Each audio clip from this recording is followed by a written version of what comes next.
Hi you guys, it's your favorite consumer law advocate, Rebecca Symone. Now, this is my first time going live on YouTube. I'm normally live on TikTok and Facebook. I will be live on Facebook a little later. Now, I'm looking at the camera the wrong way. I'm sorry, y'all. Y'all have to let me get used to YouTube, okay? I gotta get used to YouTube. If you are new to my channel, my name is Rebecca Symone. I focus on consumer protection laws and laws that protect our rights just as human beings. Now, mainly today we're going to talk about two laws that protect consumers.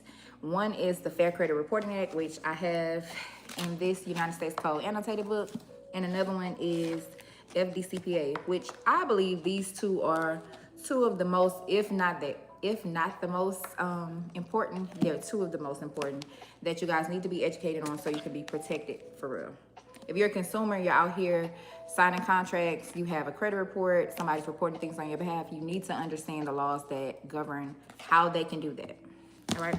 If you're in the chat, put something in the chat, let me know you're here. So Fair Credit Reporting Act, since that's the first one I mentioned, it is found, and you guys can Google these codes, it's found at 15 USC 1681. We're going to talk about the importance of both of these laws during this live. So initially, I would say the most important thing about fair credit reporting is understanding that it was written because credit reporting agencies had a tendency to be unfair to consumers. Hey, how you doing? Good to see you as well. Y'all do me a favor and share this live with somebody who you think can benefit from this information. I'm so sorry, my screen. I'm just realizing that board is backwards. I don't know how to flip this. Y'all gonna have to give me a second to warm up to YouTube, but bear with me on this video. Okay, so we're talking about the reason why Fair Credit Reporting Act was created. So Congress wrote this law because there was abundant evidence of the use of unfair practices as it pertains to the way that corporations or banks were reporting on consumers' behalf. Now, consumer reporting has been around for years. This law was actually created in the early 70s. So I'm gonna read the congressional findings just so we can understand the purpose and really the weight and significance that this law carries. So 15 USC 1681A talks about accuracy and fairness of credit reporting. It says, the Congress makes the following findings. The banking system is dependent upon fair and accurate credit reporting. And inaccurate credit reports directly impair the efficiency of the banking system. And unfair credit reporting methods undermine the public confidence, which is essential to the continued functioning of the banking system. This is basically saying that we, because you guys know we are the bank. Y'all hear people say we are the bank all the time, right? Congress is literally saying the banking system is dependent upon fair and accurate credit reporting. For us to be able to operate within commerce and give our money to these different entities, they have to be fair as it pertains to what they're giving in exchange. So when we buy things or we finance things and they say, okay, you're going to give us the right to report this on your credit report, that's a type of leverage, because they're like, okay, you want a positive credit report, you want to be able to go contract with other people. This means that this is our leverage. So if you don't do what you say you're going to do in this contract, we're going to report it on your credit report. It's sort of a leverage, because if you care about your credit report, you would take care of whatever your responsibility is. If you don't, then you won't. And that's kind of how they rate people. So when they go on to say that unfair credit reporting methods undermine the public confidence, think about that. If you know that no matter what you do with the bank, they're going to report something negative, right? That's going to undermine your confidence in the accuracy of the information that they report, right? Right or wrong? For the people that's watching me, put right or wrong in the chat. Do you think that if you understood, which most of you guys do, that the credit reporting agencies are just reporting whatever, you would have no confidence in their accuracy, right? So you wouldn't believe just anything that they say, because they expect us to just believe whatever. A lot of them report things, you guys dispute, and they say, oh, this was verified as accurate, without ever producing any evidence to really show how this was verified as accurate. How many of you guys have experienced that before? Put something in the chat if you have. Number 2 says an elaborate mechanism has been developed for investigating and evaluating credit worthiness, credit standing, credit capacity, character, and general reputation of consumers. That's essentially the consumer report. Number 3 says the consumer reporting agencies, which are the people that compose and evaluate these reports, says consumer reporting agencies have assumed a vital role in assembling and evaluating consumer credit and other information on consumers. Now, I want to stress number 3, consumer reporting agencies. Y'all put consumer reporting agency or CRA in the chat. So a lot of people tend to call TransUnion, Equifax, and Experian credit bureaus. How many of y'all have called them credit bureaus? Put me in the chat if you've called them a credit bureau before. Before I actually started reading the laws, I used to call them credit bureaus too, so I'm not judging anybody for what you call them. They are actually consumer reporting agencies, and if we stop calling these people bureaus, they'll stop acting like they are the CFPB and they make all these government, backed decisions, because they don't. So this literally says they assumed a vital position. That's literally saying you volunteered to do something that was extremely vital to the banking system. Think about how heavy that is. Think about, and I'm not suggesting anybody does anything, but think about if you have a dispute with a credit reporting agency and they've just continuously lied to you for months and months. That's not only bringing injury to you, it's now bringing injury to the banking system. Now this is a interest of the public, because it's more than just you that it's happening to. If it's happening to one of us, it's happening to more of us. Number 4 says there is a need to ensure that consumer reporting agencies exercise their grave responsibility with fairness, impartiality, and a respect for the consumer's right to privacy. So a lot of people love to say, oh, y'all know, since you have an iPhone, you don't have no privacy. Since you have this and that, you're giving up your privacy. Just because you may use a device and that device is used to invade your privacy, that does not mean you are willfully giving up the right. We have to understand when you're agreeing to something and when somebody is breaking a law. So maybe if people understood more that there's a whole privacy act, and that privacy is essentially mentioned in each one of these consumer protection laws, like Fair Credit Reporting Act and FDCPA. When I get to that one, we're going to mention privacy all over again. This is literally saying there is a need to ensure, which means that Congress understood that was an issue and it needs to be addressed.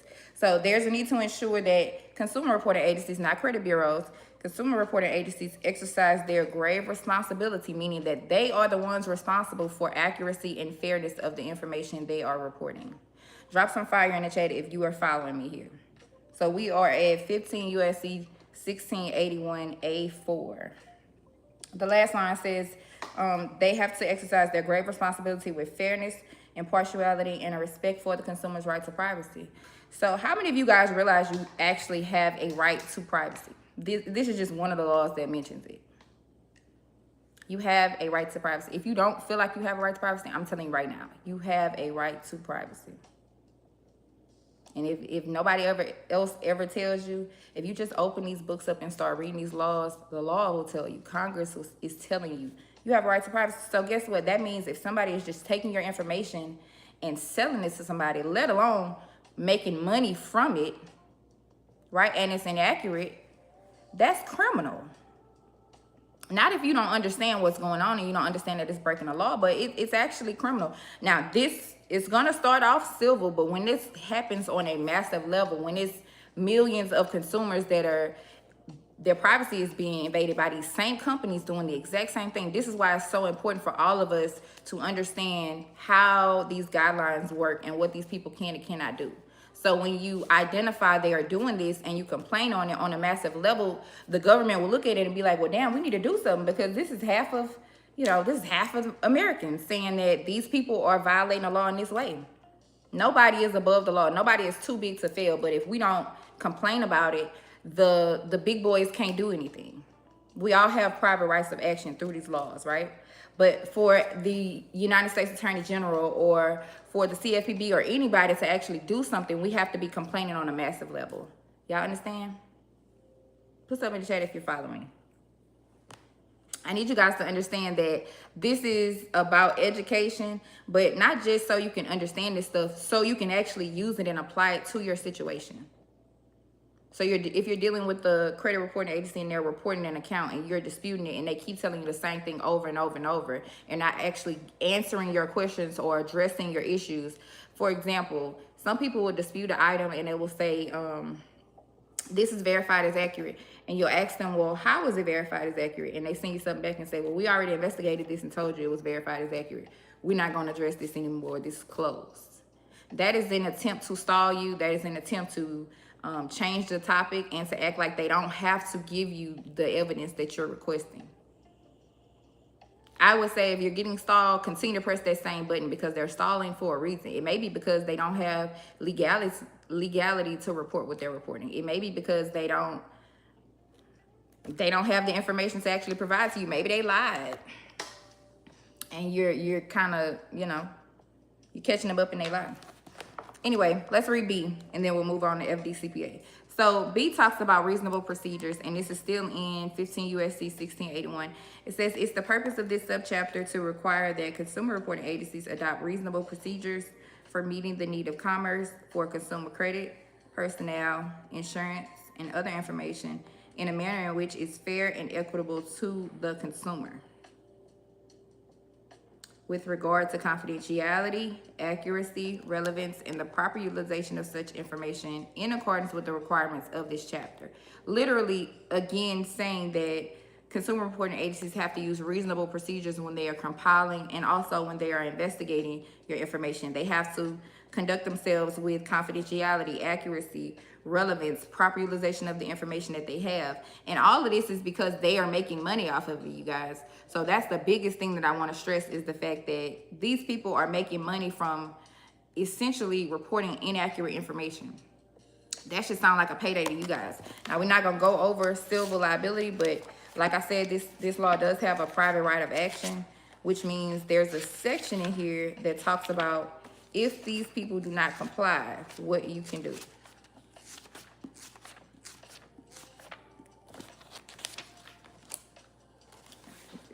Okay, it's called the civil liability section, but I gotta find it.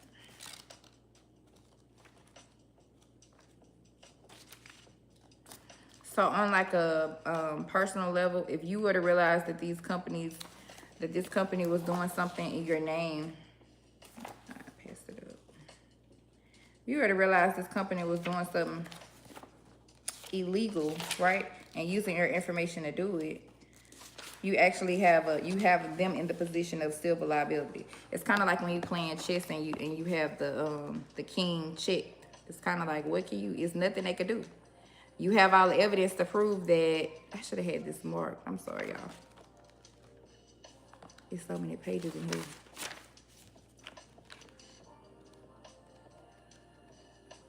I do want to give you guys the code because I have a feeling somebody on here writing.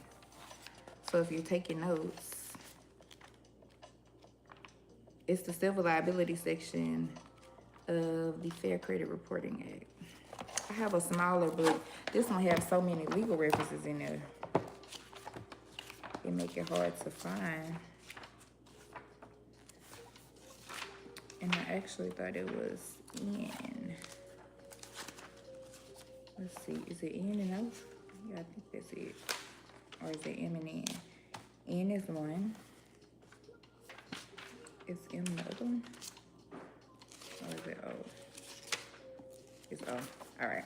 So civil liability for willful noncompliance starts at 15 USC 1681N.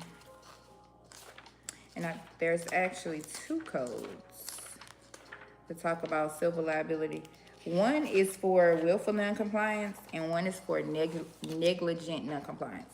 So 15 USC 1681 talks about civil liability for willful noncompliance. This is any person who fails to comply with any requirement imposed under this subchapter with respect to any consumer is liable to the consumer in an amount equal to the sum of, and then it talks about actual damages, not less than $100, not more than $1,000. And in the case of liability of a natural person for obtaining a consumer report, $1,000, or if your damages are greater than $1,000, it starts at $1,000. So if you have $3,000 worth of damages, a damage could be you not getting approved for a $3,000 credit card because of this account inaccurately reporting on your credit report. Y'all understand that? If you're following me, put a gem in the chat if you're catching these gems. The other section for civil liability is O. So 15 USC 1681O talks about civil liability for negligent noncompliance. So one is willful, one is negligent. One, clearly, willful is when you're trying to do something or when you do this without any care. Negligent is when you may not intend to do this, but some of your other actions resulted in this happening. Like credit consumer reporting agencies not having proper safeguards on the AI system that they use to process your actual disputes.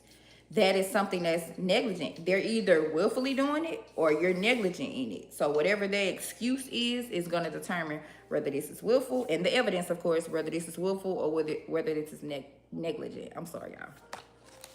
All right, let's move on. So I keep this brief. The next law that I want to reference just really quickly is the FDCPA. That is 15 USC 1692. This is another one I talk about a lot because debt collection and credit reporting go hand in hand. Most people that have a credit report and something that's negative on their credit report, it ends up being a collection, right? It starts off a late payment and then you not paying or you defaulting on it, and God forbid it's charged off and then sold to somebody else. Now it's in collections, right? So the law that would govern collection, I have it written on, I have some examples written on the board back there, but I'm sorry it's backwards for you guys. So for the people that's coming on and you're like, what's wrong with her board? I realize the board is backwards, y'all. I'm trying to fix that before I go live again. But anyway, FDCPA is within 15 USC 1692. It actually starts at 92A, and I'm sorry, 1692. And the congressional finance section, like what I read to you guys from FCRA, talks about why Congress wrote this law. So this law was written because there was abundant evidence of the use of abusive, deceptive, and unfair debt collection practices by many debt collectors. It goes on to say that abusive debt collection practices contribute to the number of personal bankruptcies, to marital instability, to the loss of jobs, and to the invasion of individual privacy. It says existing laws and procedure for redress of these injuries are inadequate to protect consumers. So that means at the time that Congress wrote this law, the laws that were already in existence were inadequate to protect consumers. So that's why they drafted this. They do say that means other than misrepresentation or other abusive debt collection practices are available for the effective collection of debt. That lets you know right there that debt collection in its entirety is not illegal. However, the common methods that these people go about to collect the debt from you guys are often illegal. What I mean by that, for example, I had someone to show me they were being sued, right? So you know when a debt collector sues you, or if anybody sues you, you get served with a summons. The summons tells you have so many days to respond to it, and then if you don't respond, they get a default. Okay, if you do respond, you get a court date. Just note that. So the average person, when they get this, they look at it and they're like, okay, no matter if it's a third party that's suing them or not, they'll look at it and say, well, I remember this account and I didn't pay it off. So that automatically solidifies it in their heart because they knew at some point they owed that debt. And that's very, if we're talking from a moral standpoint, that's honorable. But if we're talking from a contracting standpoint, that's kind of not smart to operate like that. And what I mean by that is contracts have an expiration. Y'all put expiration date in the chat. Every contract has the expiration date. Now, it's not going to be written on the contract. Every contract has an expiration date. This is why knowing your state laws matter. So what I mean by that is there is a time frame that each state puts on contracts that are defaulted. Say you have an agreement to pay something for 10 years. 2 years into the agreement, you stop paying, right? These people, so you default 2 years in, these people charge it off, and the statute of limitations in your state is 4 years. So that means they have 4 years from the date that you default to try to enforce that contract. That could mean selling the information to a third party, having them collect on their behalf. As long as they follow FDCPA, that's legal. That could mean suing you because they're still within their statute of limitations window. That could also mean them trying to collect on it. It doesn't necessarily mean they're gonna sue you because a lot of them don't have the money to pay the lawyers to sue you just for any little thing. It's so many people they have that's doing it, they can't afford all of that. So what they do is they can afford to bundle it and sell it to a third party. So a lot of collections accounts are bundled debt that has already been discharged that they sell for pennies on the dollar. And this isn't something I heard, y'all. This isn't something I learned on social media.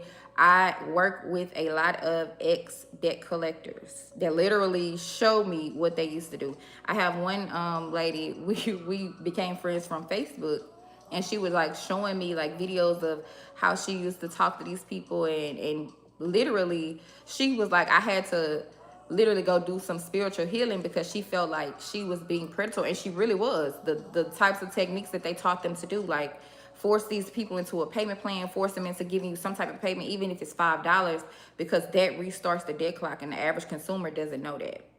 So now they've tricked you into something that, like, think about it. If you owe somebody and a debt collector starts calling you, you might owe these people $300. They might call you and say, we could set up a payment plan and you could start today with as little as $5. That $5 will be the thing to restart the debt clock.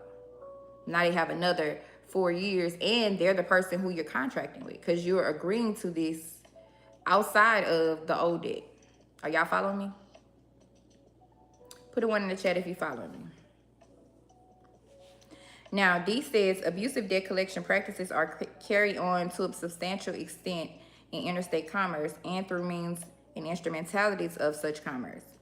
Even where abusive debt collection practices are purely intrastate in character, they nevertheless directly affect interstate commerce. It is the purpose of this subchapter to eliminate abusive debt collection practices by debt collectors. That's very powerful. Listen to that. I'm going to read it again. Congress said, it is the purpose of this subchapter to eliminate abusive debt collection practices by debt collectors, to ensure that those debt collectors who refrain from using abusive debt collection practices are not competitively disadvantaged, and to promote consistent state action to protect consumers against debt collection abuses. Now, that is a lot. It probably doesn't sound like a lot, but to me, that's a lot. That's heavy, because Congress, they're literally giving you the game. They said this law was created to eliminate abusive debt collection practices, meaning if you guys read this law, understand this law, nobody will ever be able to abuse you as it pertains to third-party debt collection, okay? That's one. Number two is, it says to ensure that those debt collectors who refrain from using abusive debt collection practices are not competitively disadvantaged. This means that debt collection in its entirety is not illegal. And to protect people who are doing it the right way and who are not violating the law, they put these guidelines in place so that now they are not going to go rat on their colleagues. But if you understand they cannot violate the law this way, you wouldn't allow it. Y'all understand that? Put a 1 in the chat if you follow me.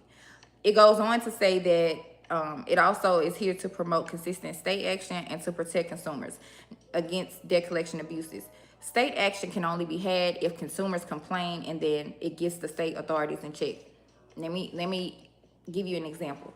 Say that in the state of Texas, 10,000 consumers get together and say, you know what, we're having the same issue with the same company. We're going to complain to this attorney general. The attorney general is going to have to take those people seriously. No matter how many millions of people it is, you know, in my city, if 10,000 are having the same issue, that's a public interest. That's a concern of public interest. With that being said, the attorney general of the state is the chief law officer of the state. They could literally run, I've seen attorney generals run finance companies out of the state. Exeter Finance was ran out of Missouri a couple years ago. Literally sued by the attorney general of that state for abusive lending practices, predatory lending practices. With that being said, the only way to promote consistent state action is to actually employ the state. Put them in your business when it comes down to this. They already in your business with everything else. People put all of their business on Facebook. When it comes down to talking to regulatory agencies, they like, I don't know what to say. You know what to say any other time. Tell them what you would tell me. That's my advice to you guys. Again, I am not your attorney. This is not legal advice. This is for educational purposes only. But if you listen to what I say, and if you actually go and read these laws for yourself, you'll get a great understanding of what Congress is trying to tell you and how you can use this to assist yourself. Now, just like in the Fair Credit Reporting Act, how it had a code that talked about civil liability, FDCPA also has one. It's 15 USC 1692K. I'm not going to read it, but it basically talks about any debt collector who fails to comply with any provision of this subchapter is liable to that person in an amount equal to the sum of actual damages that does not exceed $1,000, or damages that the court may allow. So if you have any actual damages sustained by the person, in addition to that, you get $1,000. So say that, like I gave y'all the $3,000 credit card example earlier. That's a damage if I apply for something and they specifically deny me and say, you were denied because you had a collection account on your credit report when we pulled it. And then I go look at that collection account and it's this inaccurately reporting one that shouldn't have been reported. That is a direct damage from that. That's an actual damage. Y'all put actual damage in the chat. So the law says, 1, any actual damage sustained by the person as a result. 2, in the case of any action by an individual, such additional damages as the court may allow, but not exceeding $1,000. So I said it backwards the first time. I must have been looking at that wrong. So yeah, in the case of any action by any individual, such additional damages as the court may allow, but not exceeding $1,000. So that's in addition to your actual damages, you guys. So again, reading this for your own understanding, it's going to be very beneficial to you going into 2026. We at the beginning of the year, y'all make this year count. When I say make it count, use up everything that you can legally. None of this stuff is, we're talking about using the law, so none of this stuff is any type of scam. I'm not telling y'all to go reaching for nothing, because if you go looking, it's going to be there. The average credit report that I look at, something is wrong with it. Something is not reporting correctly. Something is either outside of FCRA. There's also something called Metro 2. I don't know if y'all heard of that before. Put Metro 2 in the chat. Metro 2 is the guidelines that are set up for the actual algorithm. So when you send a credit dispute in, the credit reporting agencies have an eOscar system. The eOscar system is like a computer algorithm, basically, that reads your letters and it categorizes it. I'm sorry, I'm tongue-tied today. So the computer categorizes it into a certain category. Metro 2 has specific categories for different things, right? So they don't have to do this, but this is what they choose to do. And each one of the credit reporting agencies does the same thing. So they have a computer categorize the letter, and then they give you a response to whatever type of letter they think that you sent in. That's why none of y'all actually get specific responses. For the people who are on here who have disputed something, have you gotten a specific response to what you have written on your letters, or do you get a general response? Y'all put specific in the chat if you get specific. Put a general in the chat if you got a general response. The average person gets a general response because the computer is like, okay, this is the letter about late payments. You might have late payments on there, collections on there, a charge-off account. They're going to categorize it by the one that stood out to them. And they might only address those accounts and not address anything else, or say everything else was verified. That's one of the main things that I've seen that the credit reporting agencies tend to do a hell of a lot.